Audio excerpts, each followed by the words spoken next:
नीरज चोपड़ा ने world athletics championship में javelin में गोल्ड मेडल जीतकर इतिहास रच दिया है। ये कितनी बड़ी कामयाबी है, कितनी बड़ी उपलब्धि है, इसे आप ऐसे समझिए। इससे पहले नीरज चोपड़ा ने ऐसा ही इतिहास तब रचा था जब उन्होंने टोक्यो ओलंपिक में गोल्ड मेडल हासिल किया था जैवलिन थ्रो में, और उस वक्त भी एथलेटिक्स में गोल्ड मेडल जीतने वाले वो पहले खिलाड़ी थे किसी भी ओलंपिक में। वो भारत की तरफ से ट्रैक एंड फील्ड प्रतिस्पर्धा में पहला गोल्ड मेडल था ओलंपिक में, और अब दोबारा से इतिहास रचा है नीरज चोपड़ा ने वर्ल्ड एथलेटिक्स चैंपियनशिप में गोल्ड मेडल जीतकर। ये कितनी बड़ी उपलब्धियां हैं दोनों। आप इसे ऐसे समझिए कि विश्व स्तर पर अब तक ओलंपिक में गोल्ड मेडल जीतने वाला खिलाड़ी वर्ल्ड एथलेटिक्स चैंपियनशिप में भी गोल्ड मेडल जीते ऐसे केवल 2 खिलाड़ी हुए हैं, जिनमें पहला है जेन जेलेज़नी, जिन्होंने 3 बार ओलंपिक में गोल्ड मेडल जीता और 3 बार वर्ल्ड एथलेटिक्स चैंपियनशिप में गोल्ड मेडल जीता जैवलिन थ्रो में। जेन जेलेज़नी को जैवलिन का सर्वकालिक महान खिलाड़ी भी कहा जाता है,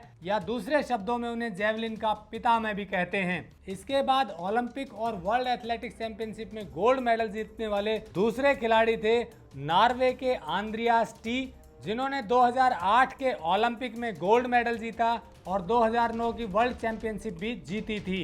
इसके बाद तीसरे खिलाड़ी हैं नीरज चोपड़ा, जिन्होंने टोक्यो के ओलंपिक में गोल्ड मेडल जीता और अब वर्ल्ड एथलेटिक्स चैंपियनशिप में भी गोल्ड मेडल जीता है। और कहानी यही नहीं रुकती, अभी नीरज चोपड़ा फुल फॉर्म में हैं और आने वाले ओलंपिक में भी उनसे बेहतरीन प्रदर्शन की उम्मीद है। विश्व स्तर पर जो कारनामा नीरज चोपड़ा ने किया है वो तो एक महान उपलब्धि है ही। भारत में भी नीरज चोपड़ा ने जो काम किया है वो ऐतिहासिक है, क्योंकि ट्रैक एंड फील्ड प्रतिस्पर्धा में विश्व स्तर पर हमने अभी तक कोई गोल्ड मेडल नहीं जीता था। ये पहला गोल्ड मेडल है किसी भी विश्व स्तरीय प्रतिस्पर्धा में, यानी एथलेटिक्स में हमने जीता है। नीरज चोपड़ा की इंस्पिरेशन का ही असर है कि इस बार वर्ल्ड एथलेटिक्स चैंपियनशिप में टॉप 8 में जैवलिन में भारत के 3 खिलाड़ी पहुंच गए हैं, जिनमें दूसरे खिलाड़ी हैं किशोर जैना, जिन्होंने 84.77 मीटर भाला फेंका, और तीसरे खिलाड़ी हैं डीपी मनु, जिन्होंने 84.14 मीटर भाला फेंका। भले ही ये आज 5वें और 6ठे नंबर पर आए हों, लेकिन इनकी उपलब्धि भी कोई कम नहीं है।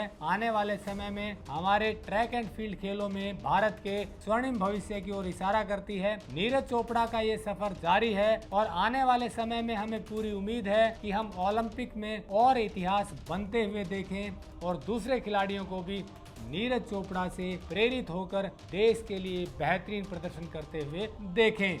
नमस्कार, जय हिंद।